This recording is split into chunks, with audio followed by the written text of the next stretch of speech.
Hello, everybody. Welcome to the Pause Button Season 1 finale. And we were talking a little bit before the show, Renee and Rory and myself, and I was saying, yeah, I'm starting to really feel melancholy. I'm already missing the show. And Rory said, well, we haven't even done it yet. And there is something called, oh no, Renee, I'm going to forget, the anticipatory melancholy, I think is what you had said. So feeling a little bit of that, but it's all good. It is all good. Yeah, I'm going to press pause on the show probably for a few months, just because I know I am not going to have the time to create the content and put the videos together and all the fun stuff that I've been putting together for the show. So I thought, okay, quality over quantity. We'll press pause, bring it back in a little bit. And so that's my little announcement. And yes, I have a different backdrop today because I'm going to do something right after the show, which I will announce before the show ends. You're going to have to stay tuned. And okay, so today we are going to talk about transformation. And I couldn't resist. You know, I like to title my episodes. I like to give song titles if you haven't noticed. And the title I chose, I couldn't resist. One of my favorite REM songs, Sweetness Follows. And I really do believe that, you know, it's like lightness will follow the darkness, you know, after the darkness. After bitterness comes sweetness. I truly believe that. That's all a part of the transformation process. So as usual on the show today, we'll have a song. We're going to do a little live role play with the pause button players. And then I really would like to get your thoughts about this topic, but I'll kind of guide you through. And then I'm going to end with just a little short meditation that I'm going to do live for you all. So, okay, transformation. I did come up with a definition like I always like to do, just to make, you know, the official pause button proclamation. And who better than to read the official definition of transformation? None other. All rise. The Honorable Judge Stern. Yes, thank you. The official pause button definition of transformation in the human sense is the process of changing aspects of ourselves, including but not limited to psychological, emotional, and physical. Transformation requires self-awareness and of the need to change, and also requires the courage and willingness to do it. One can also define transformation in the world of nature as the life cycle of all living creatures in the animal kingdom. That was a long definition I gave you, Judge, wasn't it? Yes, it was. But you did beautifully. And, you know, I have to commend you, your perfect enunciation of the word metamorphosis. Well, I have to be honest with you. Thank you. As I am off the clock of my judginess, I was tempted to actually pronounce the word metamorphosis as Sylvester the cat. You know, it's our season finale. Just go for it. Go for it. Metamorphosis. Transformation. I bet you want to do that again. Metamorphosis. Transformation. Metamorphosis. I can't do it as good as you. But anyway. It's a Sylvester Daffy thing. I didn't know you were so good at impersonations, Judge. Well, I'm no Rory Pennon, but by gosh, I have a few. That you Metamorphosis. Transformation. Everybody at home, follow suit. Thank you, Judge. I hope we're going to see you near the end of the show, I think. We're going to have a little chat, but thank you so much. Thank you. Always good to help. I wanted him just to keep repeating that, and then that would be the whole show. Metamorphosis. That would just be great, wouldn't it? Just complete blowout of the pause button.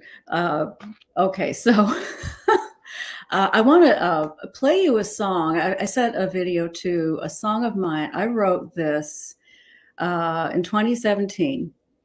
I was going through a very, very painful time in my life. It's like everything was just crashing in on itself. And these words came to me very quickly. And as I wrote the song, I really felt like this was a loving message that I needed to receive. And so I want to share this song with you today. It really is, it goes out to anybody who you may feel like you're in the dark, and you are in the dark, and you don't see that light at the end of the tunnel. Just know that somebody does. Somebody is on that other side, and they can see you coming through, and how beautiful you will become. So this is a song I wrote 6 years ago now, called Love from Beyond. Oh my, how beautiful you've become. I wish you could see how you've grown. No one would say that from pain you died, for in your soul there's endless light. In your heart you feel rain, yet in your heart I see strength. In your eyes there's no tomorrow, yet all I see is a never-ending soul.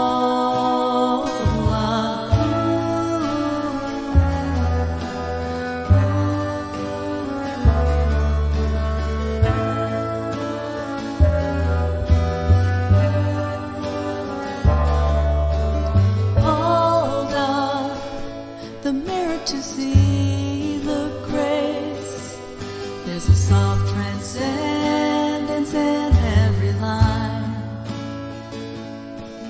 and there's no way to be the person you become without the battle scars. Now you wear them with pride. In your heart you feel rain, yet in your heart I see strength. In your eyes there's no tomorrow, yet all I hear is a never-ending song.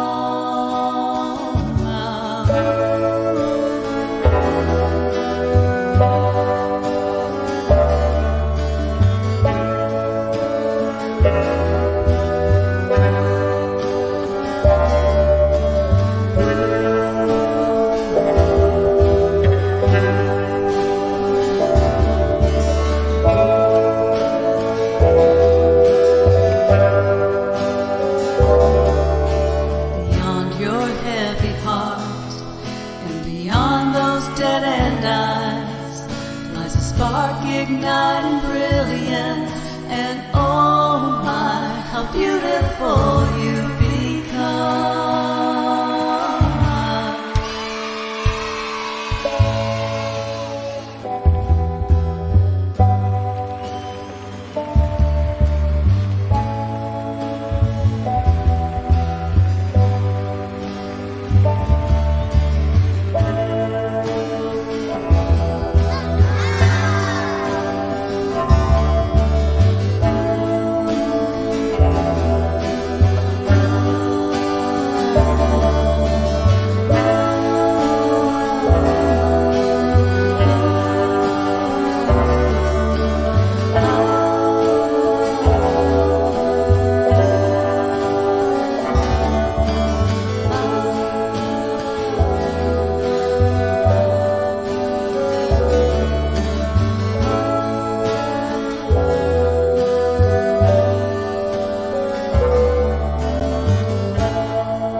That is a song very close to my heart. I've played that for people that I felt needed to hear it, and it was just a special offering for me to share it on the show today.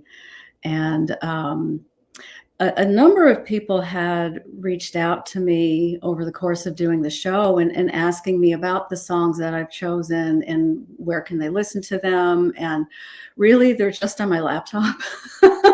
They're songs that I never recorded professionally. I did them on GarageBand. But what I'm thinking of doing is just compiling all of the music that I chose to use on the Pause Button Season 1. So you all can hear it or at least stream it in its original rough demo version. And John, I saw you asking about the video. Yeah, I put that video together. I've been putting all the videos together. It's been a lot of fun, a lot of work, but a lot of fun at the same time. So thank you all for your kind comments. I was watching as the song was playing.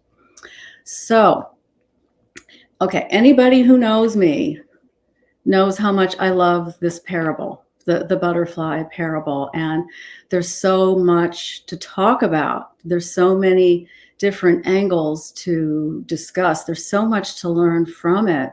So I thought it'd be fun to bring the Pause Button players here live. Put the glasses on. And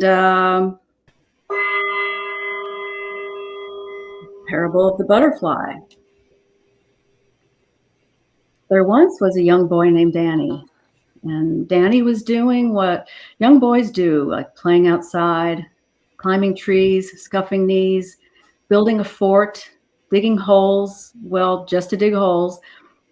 And just as the sun began to crest over the roof of his house, his mother called him in for dinner. Danny, dinner time. As Danny ran up to the porch, his eyes caught a glimpse of a really fat caterpillar slowly creeping along. He was fascinated by the caterpillar's black and yellow colors, and Danny carefully picked up the caterpillar and brought it inside to show his mother. Hey, Mom, look at this. A caterpillar. Can I keep it? Only if you take care of it, Danny. And keep it contained, please. I don't want to step on it or have the dog eat it. Thanks, Mom. Do you have a mason jar I can put it in? Yep, here you go. And Danny filled it with plants and a little stick for the caterpillar to climb on. I don't want it getting bored. I like to climb things, so it must like to climb things too. That's right, Danny. And every morning before school, and every afternoon after school, and every night before bedtime, Danny watched the caterpillar with such awe. He was so fascinated by the little fuzzy fella. Hey, Mom, I want to keep the caterpillar. I want to give the caterpillar a name. You know, I wouldn't do that if I were you. You don't want to get too attached. Now, one day, the caterpillar climbed up the stick and to Danny's eyes started acting strangely. Danny began to worry, so he called for his mother. Mom! It's okay, Danny. It's making a cocoon for itself so that it can become a butterfly. Well, Danny looked at his mother like she had two heads, and she began to explain how the caterpillar was going through a metamorphosis and would need some time alone in its cocoon in order to become a butterfly. How long do I have to wait? Just be patient and let nature take its course.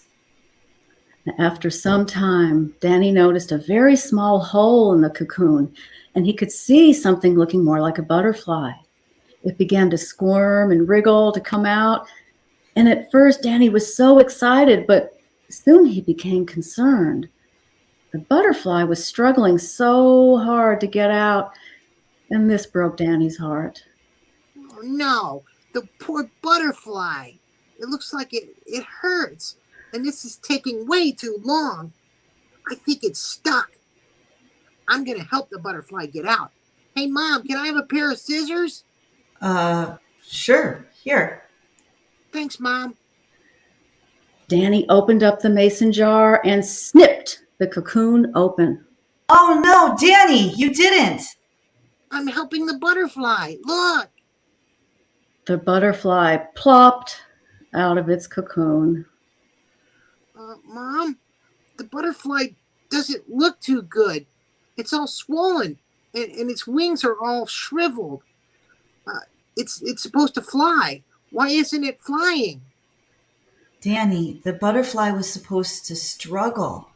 As it was struggling to get out of its cocoon, the fluid in its body was supposed to expand into its wings to make the wings big and strong enough to fly. Without the struggle, the butterfly will never fly. Oh no, I was only trying to help. I know, sweet boy, but sometimes the best way to help is to step aside and allow the struggle to happen. Sometimes when we step in to help, we are depriving something or someone the opportunity to grow. And that concludes the Pause Button Players live reenactment of the butterfly parable.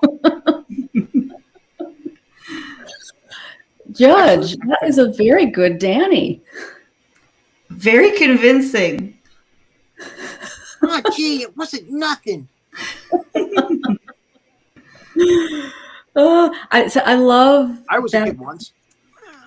Yeah. I think it's fun sometimes just to kind of just revisit these more adult themes through a child's eyes. There's just, we can be playful about it. And I love the story so much. And, for me, and I'd like to know what you both think and what the audience thinks too, is, on one hand, it's sort of like, when do we know that the best way to help somebody is to let them struggle, grow? It's like, when do we know? Mm-hmm. And then the other side of it is, how willing are we to go through it ourselves, without wanting somebody to save us. I just love the story. I think, in a way it's sort of uncomfortable, but it's reality too. Builds character. Yeah. It's making me so stressed out. Because I love butterflies, not in a bad way. I'm just saying, it really made it. It made its point. I'm sitting here thinking, can we still save the butterfly? Is there a way to save the butterfly? But I know it's Lord really Danny beautiful. Is traumatized. It is a little traumatizing, but I think I've never heard this story told that way. I also talk sometimes about the seed and how a seed needs the pressure and the poop and the rain and all of that to grow. But I think this is even a more visceral telling of that, about how the struggle itself is what happens. It's like when we go to the gym and we want to create muscle. It doesn't happen overnight, and you have to stress the muscle in order to get the strength. Yeah. So I think this is going to be in my head for a very long time because it was so visual. I just could see that butterfly. Yeah. And just so you know, and I had to edit just for time, I did have part of the role play of Danny taking care of the little butterfly before it passed, but I had to edit that for time because I had the same thought. It's like, no. Because the butterfly died. I know. Oh no. But he was No, well it's already taken care of by Danny. Not a happy ending. That would have made it a really unhappy ending. I know. And the butterfly crawled away. Let's just dig that dagger in a little more. Yeah. Yeah. Yeah, but it's really true, and it's something where. So that's the question that you asked, Diane. Was when do we know to step in versus not to step in? And as I grew older, I started seeing more and more merit with allowing people to make their mistakes, because that's the best way for someone to learn. And also because when somebody has the freedom to make their mistake, it often it stays with them a little bit better, as opposed to us coming in and just fixing all of their problems for them, which number one takes away their freedom, which is not a great idea in life to do no matter what.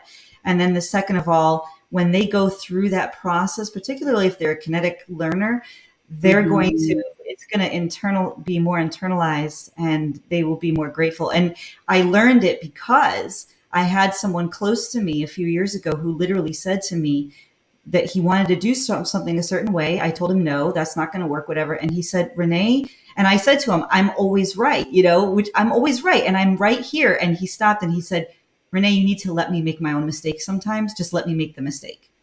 And that changed me, because I realized that it's not always about getting everything right. I was doing it like by the book, like a bean counter, like, oh, you'll get the process was more important to him, to have that independence of thought than any bean counting, so that really rerouted but I had to be like in my late 30s before I got it.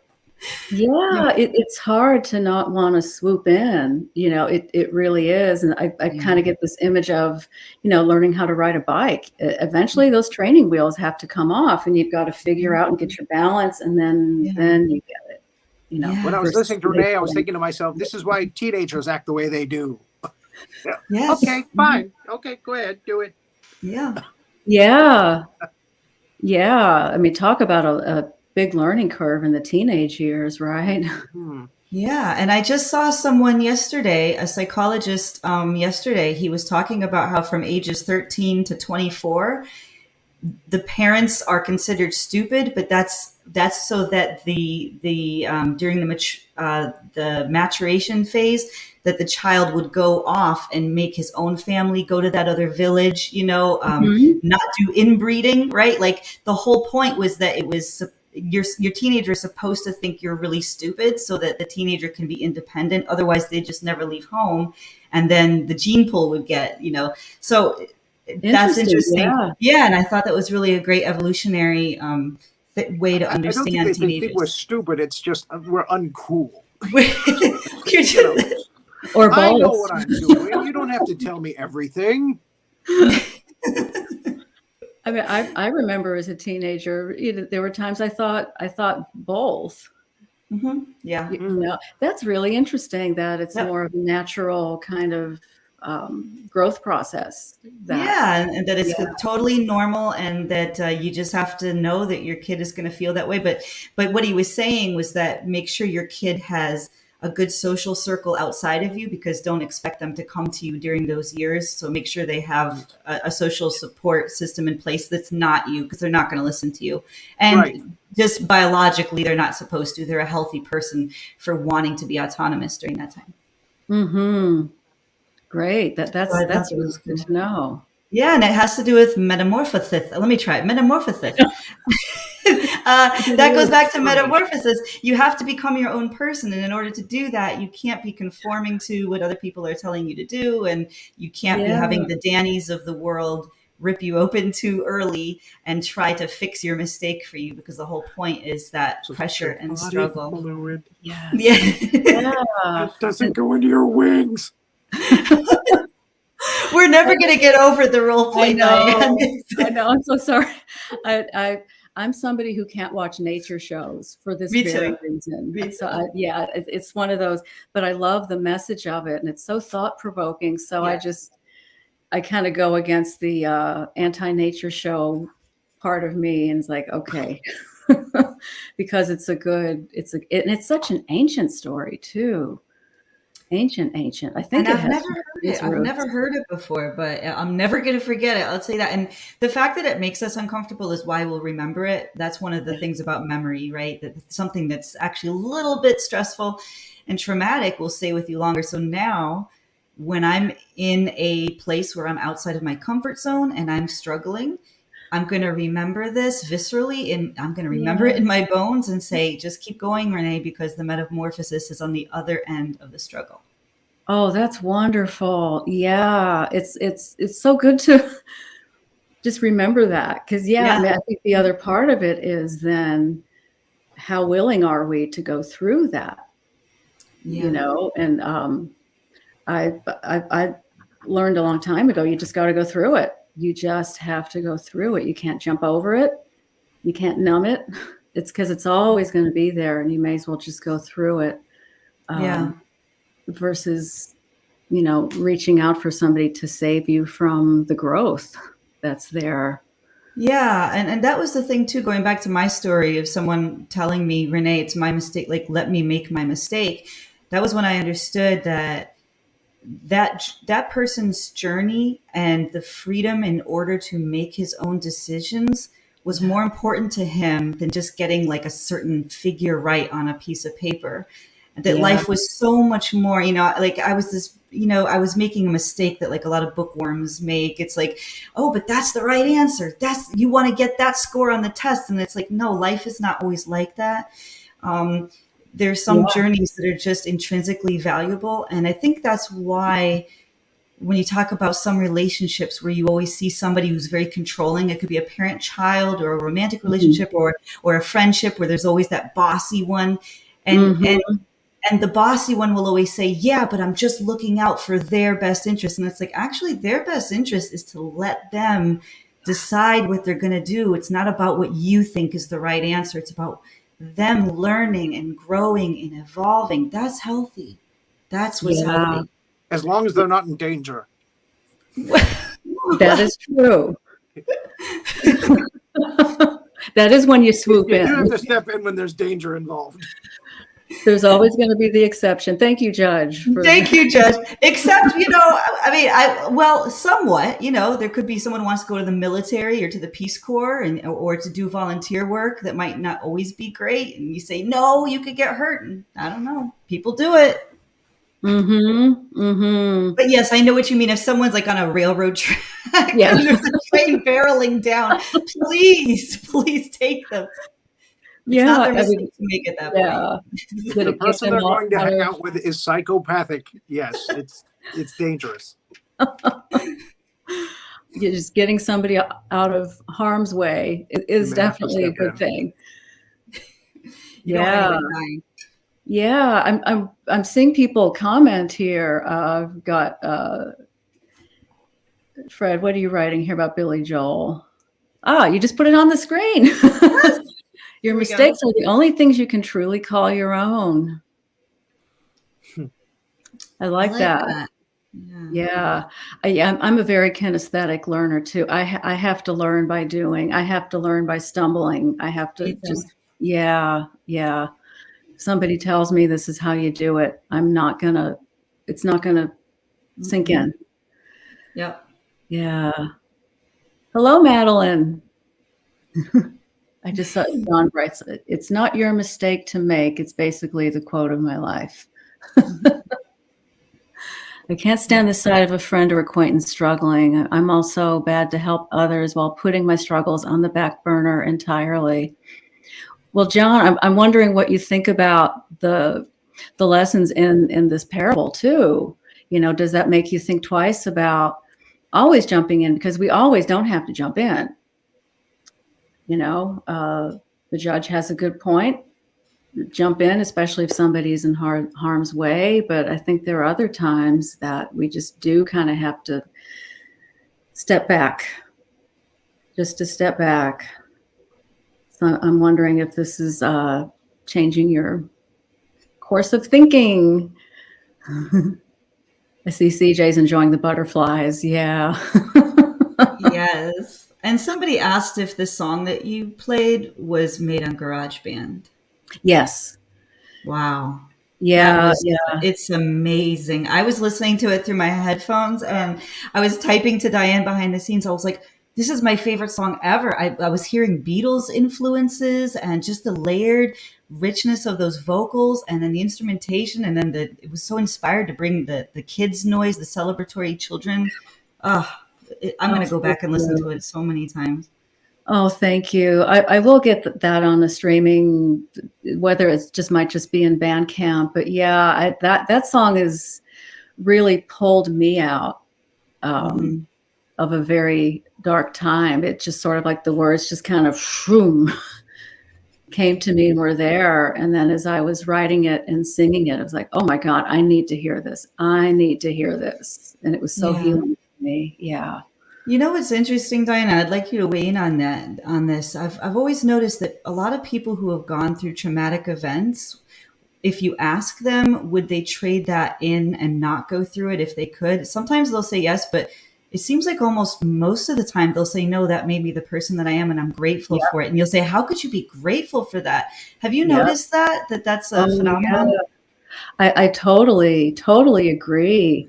Yeah, I wouldn't take back a thing, all of the stumbles, all of the mistakes. I wouldn't take any of them back because, even the ones I wish I could, I know they've made me the person I am today, most definitely. And yeah, it sucked. It totally sucked, but it was worth it, you Yeah. know?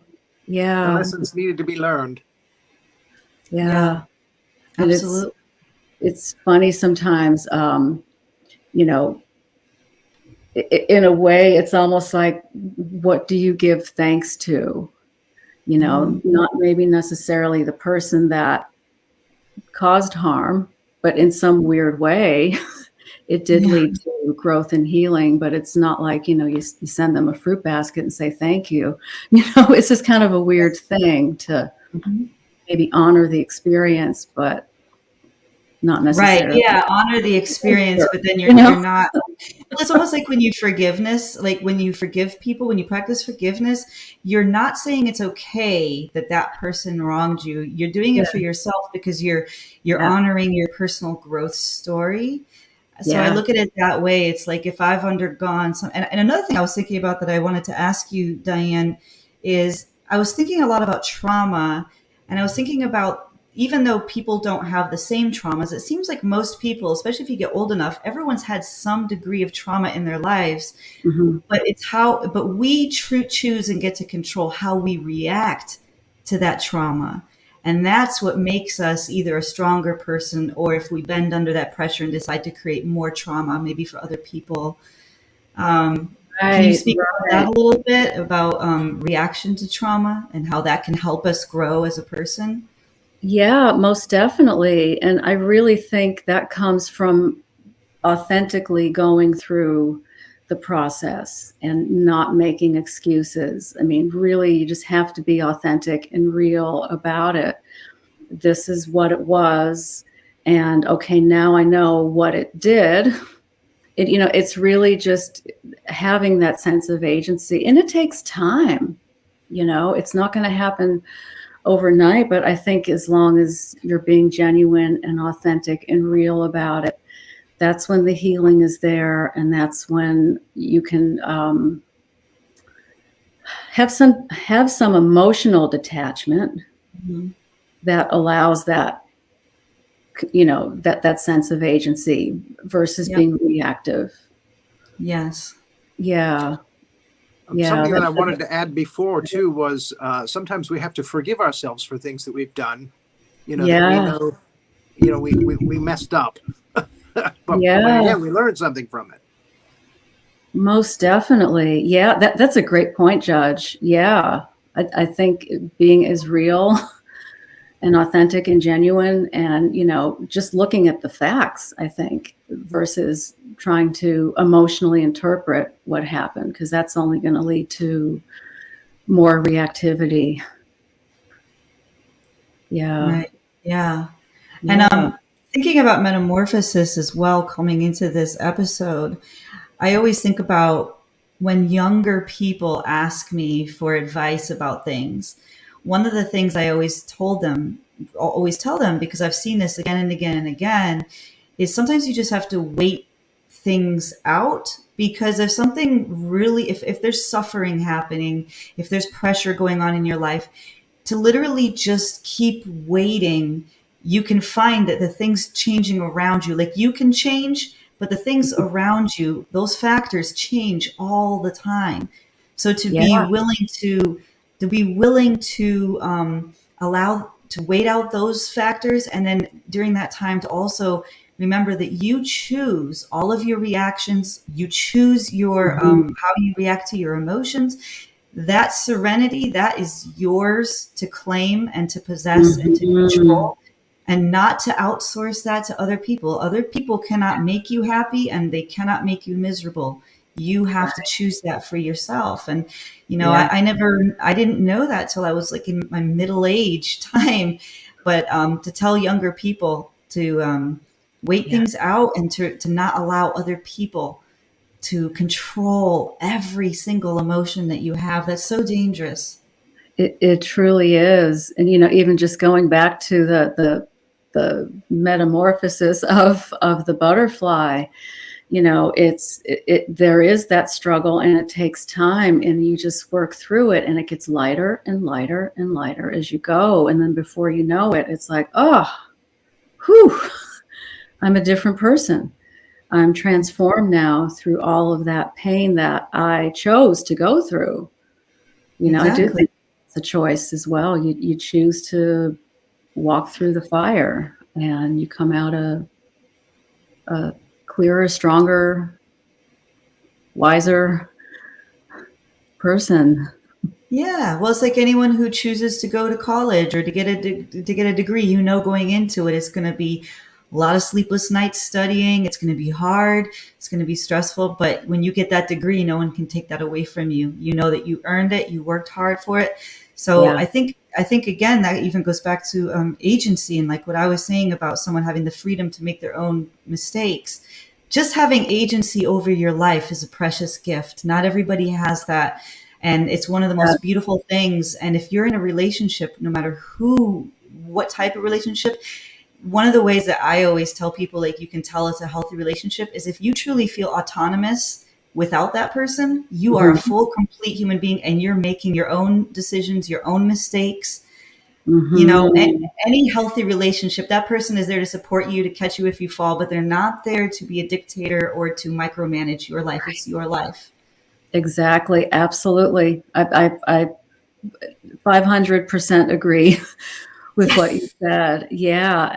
I saw what Fred wrote there on the Yeah. screen, that sometimes objectivity is difficult because feelings can feel like facts. Yeah. Yeah. Um, that's when I kind of go into newspaper reporter mode. I'm like, okay, what are the facts? What are the dry facts? Somebody uh, put this on the table, and then this happened over here. And it's almost like you just look at the dry facts as if you were a journalist. And that can really help kind of detach some of the reactivity and get out of your own interpretation of what happened. That's something I do at times. It's like, Yeah. okay, what would a reporter say? How would a reporter write this up? Exactly. Yeah. Reporter without bias. Yep. I love that. I really love that. And often maybe it's just the legal mind, but I often will practice their argument against me and try to see which parts make sense to me, to see, if someone does have a point, and then I can sort of see it from their point of view, like trying to see from other viewpoints. Yeah, that can certainly help too. That can certainly Uh-oh, help. the judge. Oh, I did we don't lose the judge? Oh No, he's no, back. He's back. He's back. Good. you are back, judge. We Well, were that was scary. I know. Right. I was like, no, What was the don't make your emergency, mistake. Renee? Yeah, I didn't want him to make a mistake. I wanted to bring him back. I know. I tried to Well, I'm plug in a wondering power if cable. If the Oh, judge has Down to any, 20%. oh no. So Well, how about, Judge, if you have any final words, and then how about I'm good. we'll I'm move fine. into a very brief I'm fine. meditation, and then we'll close out season 1. I love this discussion. Thank you. yes. Anything to say, Judge? Again, just reiterate that we have to make our own mistakes sometimes. I had a situation where a nephew of mine wanted to go run off. He was about 17. He wanted to go run off with a girl that he liked. His mother came to me and said, "Oh, could you please talk to him?" And I said, in this situation, I can't talk to him. He's going to have to go on his way, and hopefully she won't kill him. Mhm. And because she had a history of bad behavior. Oh. And sure enough, yeah, it did not end well. And it was a little dangerous for him. But he learned, and he got out of the situation. So That's a good thing, and I'm sure that's a lesson he will never forget. yes. Yeah, yeah. Wise thinking on your part, Judge. Giving wise counsel without giving actual counsel. Again, there was no way I was going to stop that. Yeah, yeah. And the lesson needed to be learned. Mm-hmm. He had to learn on his own. Yeah, So, yes. yeah. Well, thank you so much, Judge. You take care of that little curl there. That is just Until fall. I love it. It's just that little that little curl. Well, thank you. I look forward to when we come back for season 2, and possibly different day and time, but we'll figure it out. And thank you so much. Well, thank you. So I really enjoyed that conversation, and there's so much to talk about with the butterfly parable. There's just so much there. And thank you, Renee, and thank you, Judge Rory. Thank you so much for everything you've done and making the pause button what it is, as special and fun as it is. So, okay, I'm just going to do a really, really brief meditation. I'm just going to do this live, and then we will just close out. There's not even going to be any music. So this is going to be a butterfly meditation. And if you are in a place where you can close your eyes, do not close your eyes if you're listening to this driving, of course. But if you are in a place where you can close your eyes, just close your eyes. And if not, you can still follow along with your eyes open. And just take a few moments and breathe. Just simply breathe. That's all you need to do right now is breathe. And your mind just becomes even more aware of your breath. Each inhale and exhale. Just simply breathing. Now, as you are breathing, just begin to imagine that you are in a beautiful meadow, green grass, that smell of fresh grass, and maybe there's a nice breeze in this meadow, perfect temperature on your skin. There might be different scents in the air, maybe of flowers, or just the scent of the breeze, different sounds in this meadow, birds perhaps, or just silence. As you're breathing, you're just in this beautiful meadow. And you begin to notice, not too far away, but off in the distance, a field of beautiful butterflies. There's so many of them, different colors, different sizes, different ways they flit around from flower to flower. And you're just simply noticing the butterflies. And as you notice, there's one one butterfly that maybe stands out to you. Maybe it's the color of the butterfly, whatever it is that makes that butterfly stand out to you. That butterfly gets closer and closer to you. And that butterfly begins to dance around you, dancing around you gracefully. And you notice the vivid colors. And you might even hear the sound of the butterfly wings. Or maybe even feel a gentle caress from the butterfly wings as it dances around you. And as you breathe, you take in this small wonder that worked so hard to become so beautiful, more beautiful than it was before. You take in this small wonder that works so hard to become stronger than before. And what beauty there is, and what that butterfly journeyed through and worked through, endured through. How beautiful and how joyful and so beautiful. And you're still breathing. You're taking in this small, beautiful wonder of this beautiful butterfly that endured through so much to become so beautiful and strong and graceful and joyful and light, so light.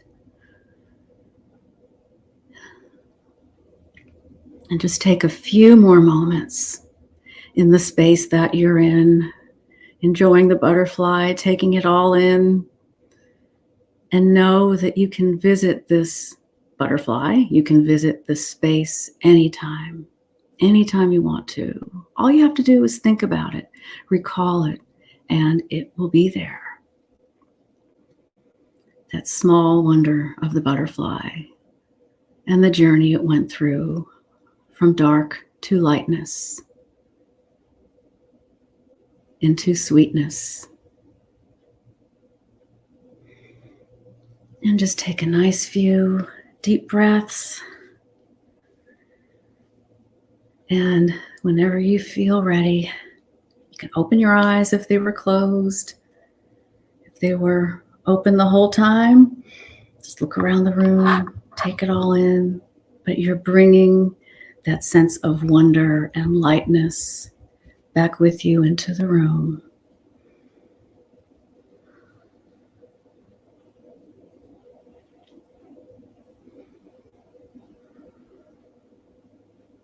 And as we close out the show today, season 1, finished, complete, just like the butterfly, maybe. I want to thank you all for being just being in the audience and commenting and sharing your emojis, your thoughts, your feelings. And thank you so much, Renee. Thank you so much, Rory. And I look forward to working with you both in the future. Going to press pause on the pause button show just for a little bit, but we will come back. And what I'm going to do, just a special announcement here. That's why I've been sitting here in front of my usual music performance spot is I'm going to play a live set at 5:30 on Cosmos because I'm so happy. I have this I'm going to play for you. This got officially released today. So I'm just going to do a little mini release party on Cosmos. And so you all take a break and I will be back at 5:30 and then we've got It's Casual at 6. So see you all soon. Bye. Thank you.